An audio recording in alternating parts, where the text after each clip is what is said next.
Yes, sir.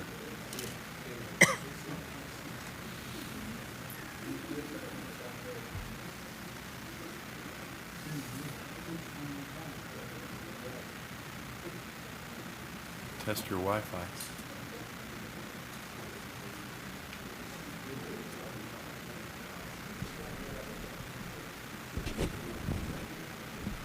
Well, I'd like to welcome everybody to this special meeting.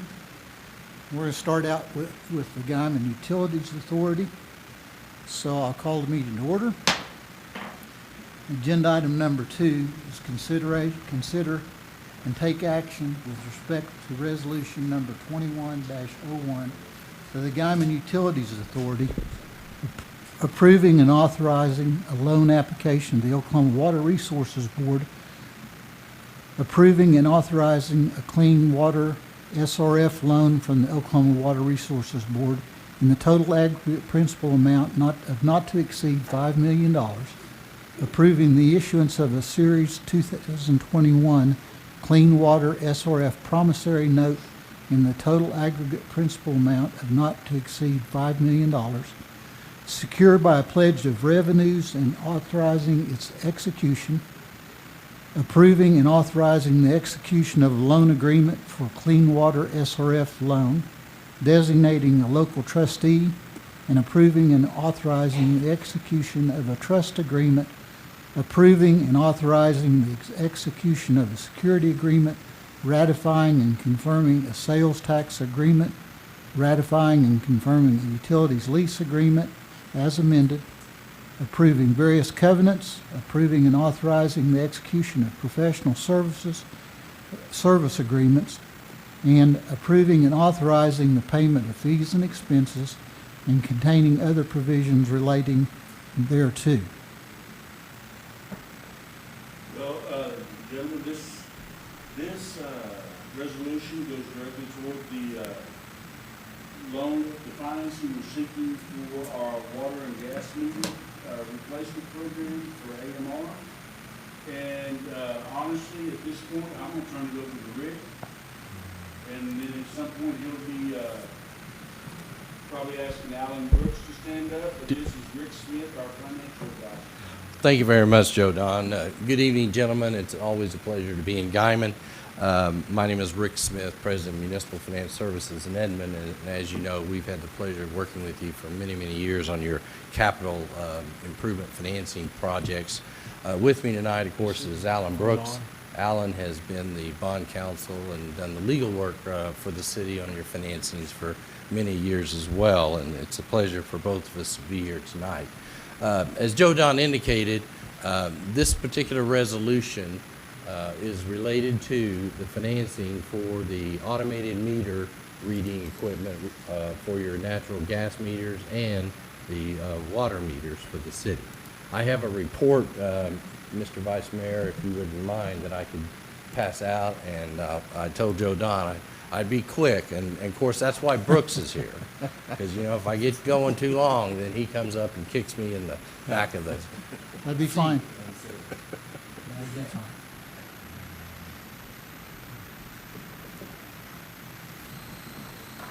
Thanks, sir.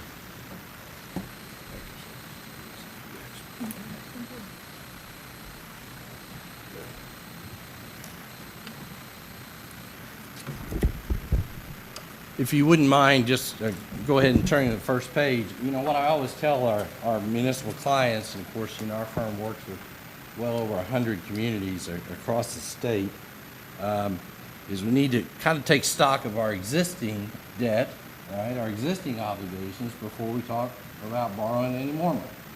So this first page of the report basically is a listing of all of the long-term debt obligations of the Guymon Utilities Authority. And you can see that it goes back to 2008.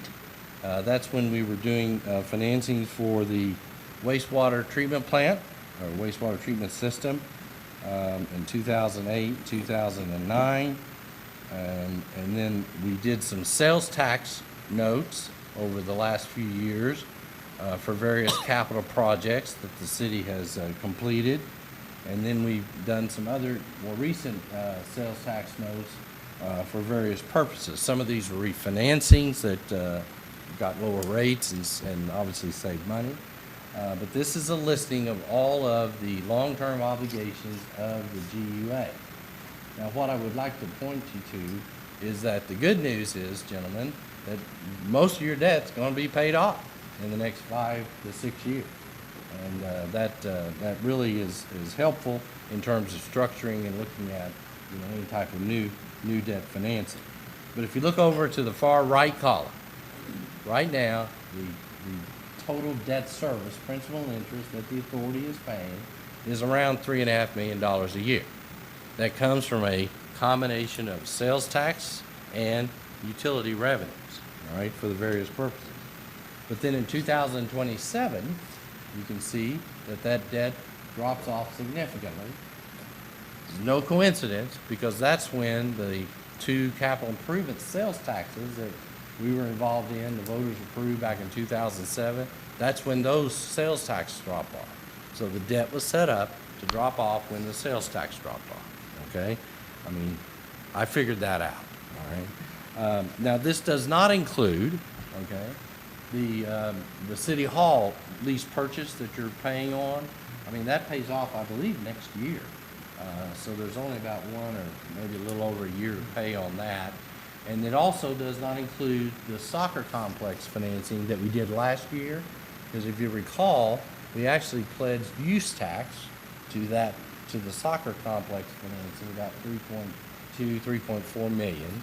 So it is not secured by utility revenues or by sales tax. It's just secured solely by your use tax, all right? Go to page 2, and I'm going to kind of jump through these, but I wanted to give you a little background, all right? It's been a while since we talked about all this. We've carved out here on page 2 just your utility-related debt, all right? As you can see, there are 4 notes that are outstanding that are secured by utility revenues and certain sales tax. Now, the utility revenues pledged are your water, gas, and sewer. The sanitation revenues are not pledged to any of your notes or loans outstanding.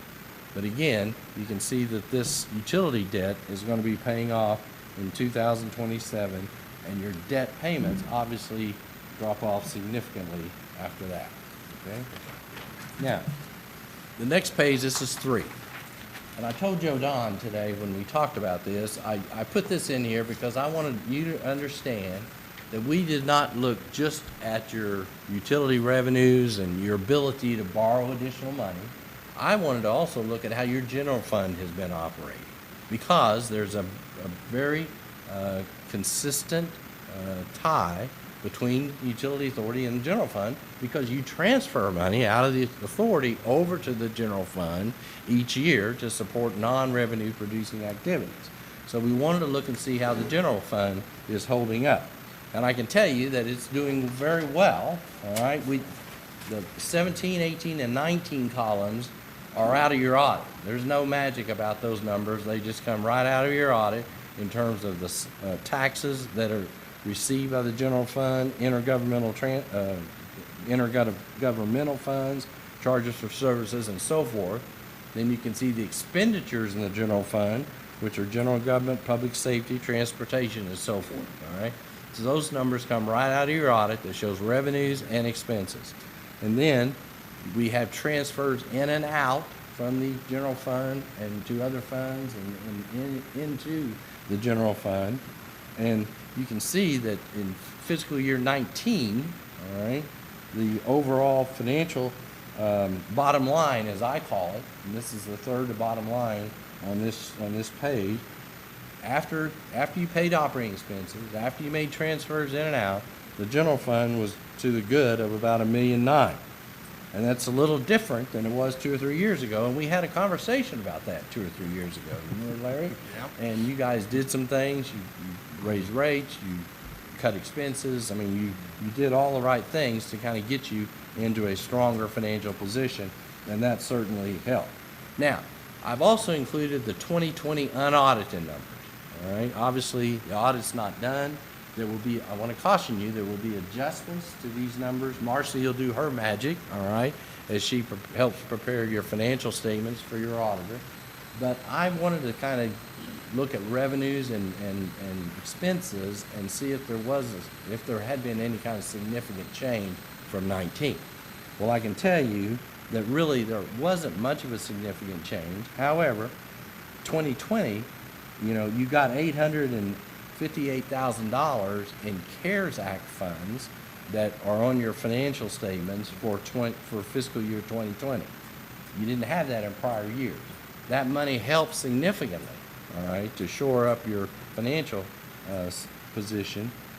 Your expenses were down. Again, these will be adjusted, okay, as the auditors and Marcy and Crawford's group get to it. But nothing here surprised me or concerned me in terms of your overall revenues and expenses for the general fund in 2020. Okay. Now, if you go to the next page, this will be page 4. We did the same thing for the GUA. We took the audited number for 17, 18, and 19. I mean, you can get the audits and track these numbers dollar for dollar. It shows operating revenues, operating expenses, okay? And on the revenue side, your revenues have been increasing slightly each year. That's always a good sign, okay? On the expense side, your expenses went way down in 2019 and 20 compared to prior years, and that was somewhat by virtue of the terminating the IBTS contract, but it reduced your operating expenses significantly. So when we kind of looked at how the authority did on a bottom line basis, that's the third to bottom line, a third to last line on this page. You can see in 19 that the change in net position, as the accountants call it, was a positive almost $1.7 million, all right? And in prior years it had been even negative back in 17. So you're doing all the right things. Let's just keep it up, okay? Quickly, if you go to page 5, if you have any questions, you got to kind of stop me. When I get on a roll, I keep going. But I wanted to look at sales tax trends, obviously, right? I also wanted to look at use tax trends. So page 5 is sales tax. This is sales tax over the last few years. And if you look at fiscal year 19, the percentage comparison line, percentage change line is from year-to-year change. Fiscal year 19, you were up almost 7.5% from the prior year. Last year, you were down, but guys, let me tell you, down only 1.5%. When we saw significant declines across the state because of the impact of COVID and people, either not buying or losing their job or buying stuff online, you had a slight decline in 2020. All right, but nothing that really concerned us. And the good news is we've got 3 months in the books for this fiscal year, January, February, and March, and you're up about 3% over the same 3 months of last year. Now, that's not much of a trend, but that is a good sign. The next page is the use tax. And, of course, as I said earlier, the use tax is pledged to your soccer complex note. All right, so we wanted to kind of see how it's doing. Well, if you look again in 2019, your use tax was up significantly. And we talked about that when I was here before, because the Oklahoma Tax Commission is now making a much better effort, and Mr. Peterson's aware of this, is making a much better effort in collecting online sales tax, which is classified as use tax, from vendors, particularly Amazon and others. And so your use tax was up 100% in 2019. It dropped off slightly in 2020, as you can see. It was about 11% less. It's about 8%, or almost 9% down, 10% down, through the first 3 months of this fiscal year. But your use tax is bringing in obviously enough to make the payment on that soccer complex note. Okay, all right. I wanted to take a minute, and Joe Don and I have been talking about this ever since he kind of took over the reins here. The 2 sales taxes, Mr. Peterson, that got approved by the voters in 2007, as I said a minute ago, were 20-year term. Well, they're going to terminate in 2027. We need to be thinking about, right, how we're going to go back to the voters. I would assume that you would want to, and ask them to not increase sales tax, but basically just keep those two sales taxes going for whatever purposes the council and the community ultimately determines that you want to do, okay? Right now, 1 cent is dedicated to water and sewer. And then there's another penny that is dedicated to capital projects, all right, on the city's general side. So, but both of those sales taxes were approved at the same time and have a 20-year life. And back in 2007, Joe Don, I didn't know if I'd be here to kind of talk about renewing those at some point, but it's about time to start thinking about it over the next few years. The only reason you might want to do it earlier than maybe 2027 when they expire is if you do get them approved and for various purposes and for another 20 years, then that allows you to do some planning, right, for capital financing and your projects, because you know you're going to have those revenues coming in, okay, going forward. But I wanted to mention that. And page 8 is the kind of the financial analysis on those two sales taxes. In the yellow is the Ordinance 712. That's the water and sewer 1 cent sales tax. This shows the revenues, which are primarily the 1 cent sales tax for the last 4 years, and then the expenses or expenditures out of that, and then kind of what the fund balance is, how much is still in the bank. And what I would call your attention to on the water and sewer sales tax down at the very bottom, at the end of fiscal year 20, December 31st of 20, there was about $1.3 million still in that fund balance for that tax. And then we have the same information for the general CIF for capital improvement fund sales tax, and there was about $1.5 million in there for that. Okay. All right. Quickly, if you go to page 9, we wanted to look at your history of your water and sewer, your customers, your gas customers in terms of number of customers as well as usage. All right. So page 9 is kind of busy, I agree, but it basically shows the number of water customers for the last 4 years, the amount of water usage, and then how many dollars you bill for water, and then it's the same information for your natural gas system as well. You've lost a few water customers in the last few years. In 2020, we're showing 4,174 water customers. You've lost a few gas customers, but in 2020 it was 3,649 gas customers. Okay, and then you can see your usage has been pretty steady. Now, the gas usage is going to be seasonal depending upon how and what kind of a winter we've had. In fact, I was emailing Joe Don last week because I wanted to kind of know how your gas bill from Constellation came out, because we've had a lot of our communities that buy gas and had to buy it on the spot market that really got high bills, obviously high charges, and are having to deal with that. I don't think you've heard from them. I got that bill today. Yeah. And we're about $30,000 less than what we paid last month. Really? Yes. Well, that's great. That's great. So they must have done a good job in managing their supply and their purchases. Great. Okay. All right. So we kind of got our background on the city's financial picture, your sales tax, customers. Now let's talk about the new financing. All right. And it starts on page 10, and this is a program through the Oklahoma Water Resources Board. They are the lenders. They have several different types of programs, but this is under what we call the Clean Water SRF Loan Program, or CW SRF Loan Program. We used this program when we did all the wastewater treatment improvements several years ago. Okay, so they've had this program for a number of years.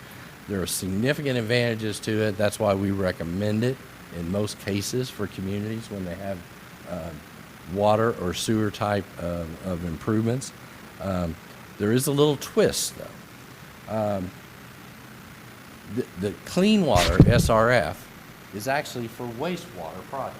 Now, the Water Board has a separate program called the Drinking Water SRF, which is for water projects, okay? Water projects, sewer projects. They have determined that water meters, AMR equipment for water meters, is related enough to wastewater, all right, that you can borrow under this program for water meters. Now, the advantage is that the interest rate under this program is more favorable, it's lower, all right, than it is under the water program. So a lot of communities have taken advantage of that by going to the Water Board and borrowing the money for their water meter improvements. Now, but we've got not only water, we've got natural gas meters. Well, about 2 years ago, the city of Altus went to the Water Board because they own their own electric system. And they wanted to borrow money for water meters, but then they also wanted to borrow the money for new electric meters. So the Water Board got together with the Oklahoma Conservation Commission and basically asked them to look at if there was some environmental benefit of having more efficient electric meters, so that the Water Board could put those underneath their loan program. Because they can't loan money for electric improvements. They can only loan it for water and sewer. Well, the Oklahoma Conservation Commission looked at it and basically determined that yes, there were some environmental efficiencies and also cutting down on the need for additional production for electricity, right? And ultimately saving water, all right? And they said, hey, you can go ahead and loan money for electric meters if they have a water meter application. Well, when Joe Don called me about the gas, I got to tell you, well, the Water Board's never done it with gas. So we had a conversation with Joe Freeman, and basically said, hey, if you did it for electric, will you do it for water? Or excuse me, for gas.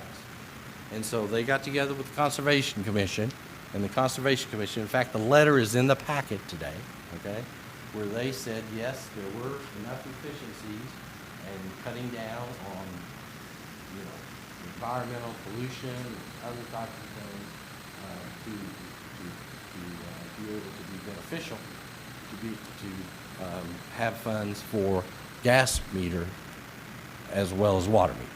Okay, so otherwise we'd have been talking about the water meter through the loan through the Water Board, and we'd had a whole new financing for the gas meters. You know, bank financing, additional costs, additional hassle. So this is really going to be the first one that the Water Board has done for gas after doing one for electric. But this program, I know Joe Don's familiar with it at Alva and Frederick and other places where he has been. It has a discounted rate. We'll talk about the interest rate here in just a moment. And there are some real advantages. There's no reserve fund requirement. And there's a process to go through. The first step tonight is to put in the application, and that's why we're recommending it. Now, we will need a project plan. Joe Don and I have been talking about this. You're in the process right now of interviewing companies that will come up with a plan, the design, the number of meters, the types of meters, you know, that type of information, estimated cost. All right, we will need that planning document to submit along with the loan application, so the Water Board can look at the cost and the types of meters and things of that sort. Okay, then you're going to bid the project just like you would bid anything else. Okay, through the public bidding process, and you'll take bids from contractors for the equipment. I think we're looking at probably a 60 to 90 day period, guys, okay, to kind of get through this, depending upon how quickly you can make a decision on the company that you want to use and how quickly they might move. But that's what we're talking about. Okay. All right, go to page 12, please. I talked about the interest rate under this program. I just want to quickly tell you about that. This is page 12. First of all, because of the water board can actually loan for up to 30 years, and I guess 40 years now in some projects. But on this AMR stuff that we've done for other communities around the state, 20 years is about the economic life, right, of the asset. And so we're talking about a 20-year term, okay, for this particular financing. And I've highlighted the interest rate. The interest rate depends upon how long you borrow, okay? And so the 20-year rate here is highlighted. Right now, it's 1.67%. The water board actually discounts it 40% to the market, adds on their administrative fee. The all-in rate, if we were going to close the deal today, would be around 1.67%. The lowest this has been over the last year is 1.38. Okay, so we're not quite at the lowest point, but we're certainly at an attractive point. And gentlemen, it is a fixed rate once it's set. It's not a variable or adjustable rate. Once they set the rate, it is a fixed rate for the term of the loan. So, as you'll see here in a moment, we assumed an interest rate of 2% when we kind of did our analysis and looking at potential debt service requirements and things of that sort. So we obviously wanted to put a little cushion in there. But again, we're not going to be in a position of probably getting this approved and closed for the next 60 to 90 days, and the rate isn't set until you're ready to close. So I just wanted to kind of explain that. Next page, this is that letter from the Oklahoma Conservation Commission where they reviewed Guymon. It's specific to Guymon, all right, and your watershed, and where they basically said that improved efficiency of natural gas correlates with processes to improve extraction processes in natural gas production areas, yada, yada, yada. With these factors in mind, the Conservation Commission agrees proposed replacement of Guymon meters falls under the Clean Water SRF. Okay, I wanted to include that in here as well. Okay, now let's talk about debt service requirements. This starts on page 13. Okay. Right now, we're just using, Joe Don and I talked about it, and I know he's talked about it with Alan. We're using about a $4 million project cost, all right? Could be lower, could be higher, but just for purposes of kind of putting the application together, things of that sort, we use $4 million. There are costs associated with the financing. These are, legal costs, our costs, and so forth. And so, Trustee Bank, which is Equity Bank here in town. So, I mean, we're looking at actually borrowing about $4,110,000, all right, if the project cost was $4 million, okay? We will have an opportunity to revise that as you kind of get a little further along on the engineering side. The resolution, as Mr. Peterson read, says not to exceed $5 million, okay, just to kind of give us some cushion. And so I just wanted to kind of look at the cost per connection. And this is the yellow box. As I said earlier, your water customers right now are about almost 4,200. Gas customers about 3,600. So that's about 7,800 total water and gas customers. If you divide that 4 million into that, it's about $500 per connection. Okay, I don't, gas meters might be more than water meters. I don't know, guys. But, that's kind of a ballpark. Because this includes not only the acquisition of equipment, but also contracting out the installation. So we're not going to have to take away people from their city staff and city crews from their jobs. It will all be contracted out in turnkey type of arrangement, okay? All right, page 14. Okay, one big advantage of this type of loan program, and Joe Don and I have talked about it extensively, is that you only take, if you draw it down, it's like a home construction loan, right? You just draw it down as you need the money, and you only pay interest on the money you just draw down, and you don't start making principal payments until after the project's done. And it's a heck of a deal, okay? So what this shows, and I just assumed an 18-month construction period. Joe Don thinks it could be much shorter than that, okay? And we'll wait and see kind of what the contractors say. But in any event, this just shows a possible drawdown scenario at how much interest that would be paid. And over the first year or so, guys, it's that last column. You know, it ain't much, okay? Because again, you're just paying the interest on the money that you draw it down, okay? So it really is nice from a cash flow standpoint. Okay? All right. If you look at the next page, this is a proposed or estimated debt service, or principal and interest schedule, amortization schedule, whatever the bankers like to call it, payment schedule, based upon, again, 2%. Again, the rate today would be around 1.67. All right, so we ran this at 2%, and you can see that on that fiscal year payment column, it kind of goes up. All right, and then it flattens out at about $290-some thousand a year. All right, again, this is on $4,110,000 for 20 years at 2%. Okay, but it's about $290,000 a year once the payments kind of get set. All right, at this rate. Okay. Just a couple more to go, and then I'll certainly be glad to answer any questions that you might have. And I know Alan is wanting to get up here as well. I took most of his time, but okay. Page 16. This is important. The one thing the Water Resources Board requires their borrowers in their life, one of the most important things, is to maintain a debt coverage ratio of at least 1.25 times. All that means, okay, is that if your revenues in that are pledged through your loan, take off your operating expenses. Add, if you've got sales tax credits, which you won't do, okay, you add that. And then that comes up with a number. They get this right out of your audit every year. They look at your audit and they make this coverage calculation to make sure you're at 1.25 times. Okay?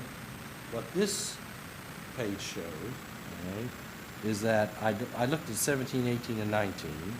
Again, these come out of your audit.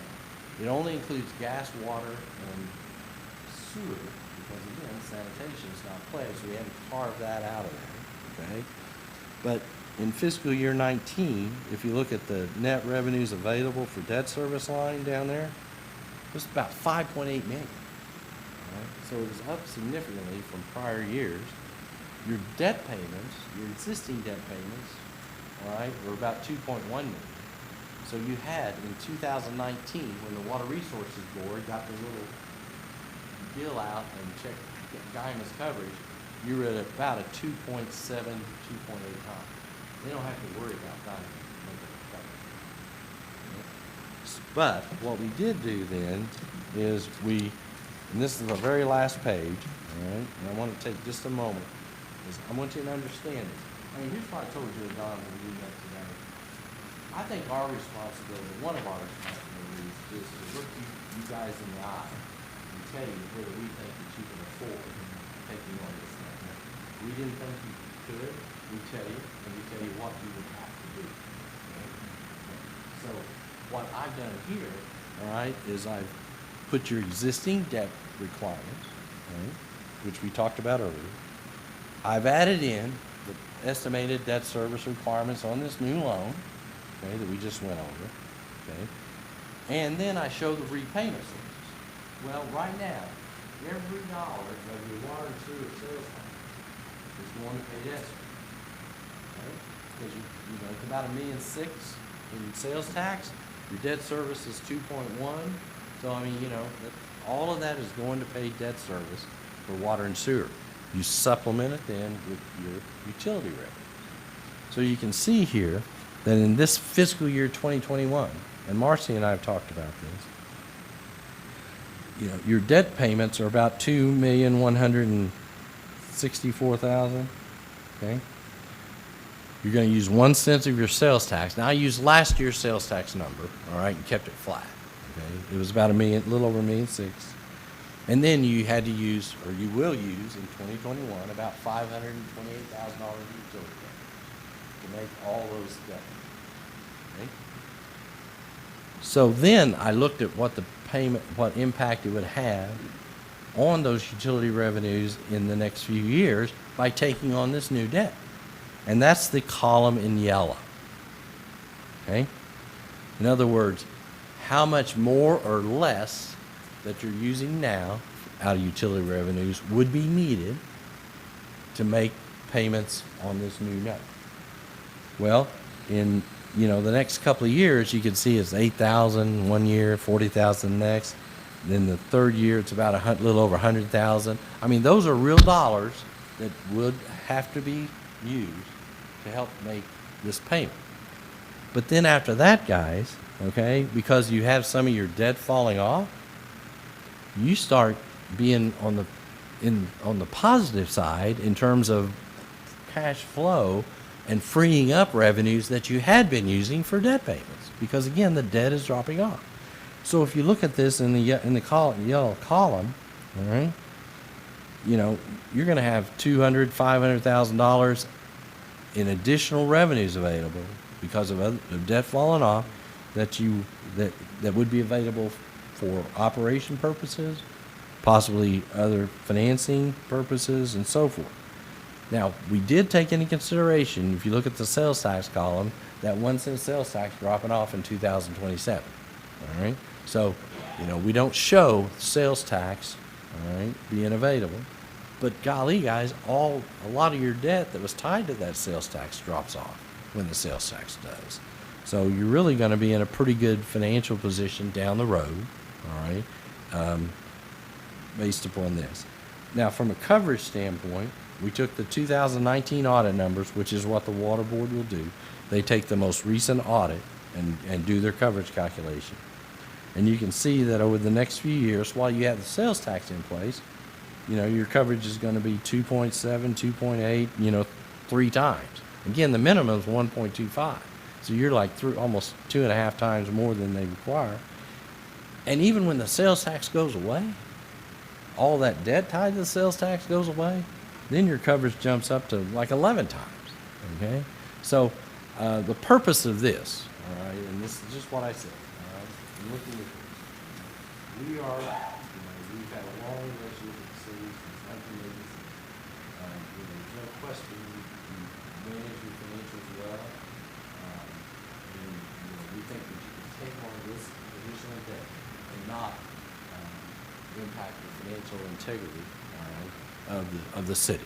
I went over these numbers with Marcy, who I know you rely on significantly, and she has indicated that she felt like this was a doable deal, all right, for the city. Okay? So I appreciate your patience, but we don't do this very often, and I just felt like we needed to kind of have a little bit of more background maybe and review than we typically might. Okay? All right. So, Mr. Peterson, I'd be glad to answer any questions of the council. I'm good. Anybody have any questions? No. Okay. Thank you, sir. Thank you. Thank you, sir. Alan, you go all the way up there. My presentation will only take about twice as long as Rick's did, Al and I have worked together for over 35 years. and he still hasn't stopped talking. Oh, go ahead, I'm sorry. I'm looking for a better bond attorney, and in 35 years, I haven't found one. You're stuck with me, but I'm stuck. I think that's an endorsement, I don't know, I'm not sure.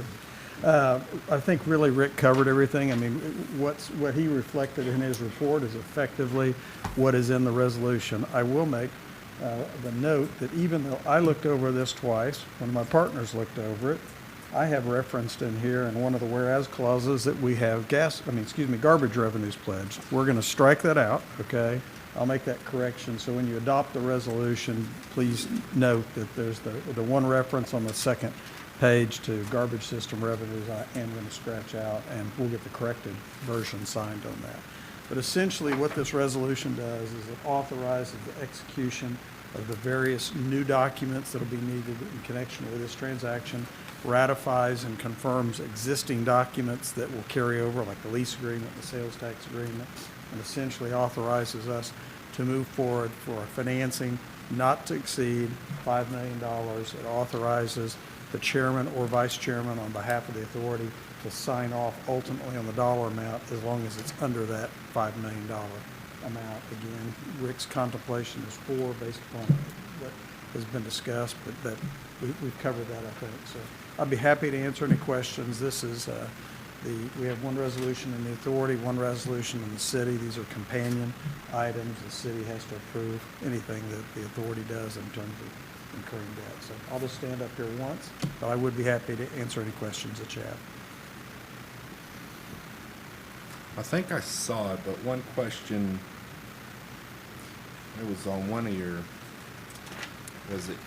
there was an interest page, right? Rick? In total interest that would be paid on this? Total interest. Oh, I got it, page 14. Total interest that would be paid. Right. Well, you see, and again, this is a 2%, right? So it would be a total of $900,000. And Rick, what we haven't really factored in here is the savings that are going to be achieved. So, I'm glad you mentioned that. see, I opened the door. Here he goes. That's I'll where I leave was. that to Joe Don to comment on. But yes, this does not include any savings that you might have on the operational side or efficiencies in your gas purchases, water system that will result in lower cost, all right, or higher revenues because of the greater efficiency of the meters. And I know Joe Don and I talked about that this afternoon, and he had some preliminary numbers on that. My expectation on this, once we complete the project, is that we will probably see about a 10% rise in our revenues. And then after discussion with Tracy and our staff, total savings from the project will end up being around 20% of our water and sewer revenues. So, you know, we're probably looking at about $800,000 in extra collections because of this, because and the way this will happen is that we have meters out there that are old and need to be replaced and are not reading correctly. Those meters, and for water meters especially, as they age, they slow down. So people are not expecting a change in water consumption, but we will get a more accurate reading of what is actually consumed. And from that, we're going to assume about a 10% increase in revenues. That's what I've seen historically when projects like this have been implemented. The savings is going to be reallocation of employees, because we're going to go from 2 cycles that take 23 or 30 days to read to 2 cycles that takes, and that's with 3 employees. We're going to go to 2 cycles that take maybe a week to read each. So we're going to have some efficiencies that we can reallocate employees to other areas that they're needed. We don't anticipate on terminating anybody, but we do anticipate reallocating them to areas that they are needed at this time. And that's kind of our savings expectation.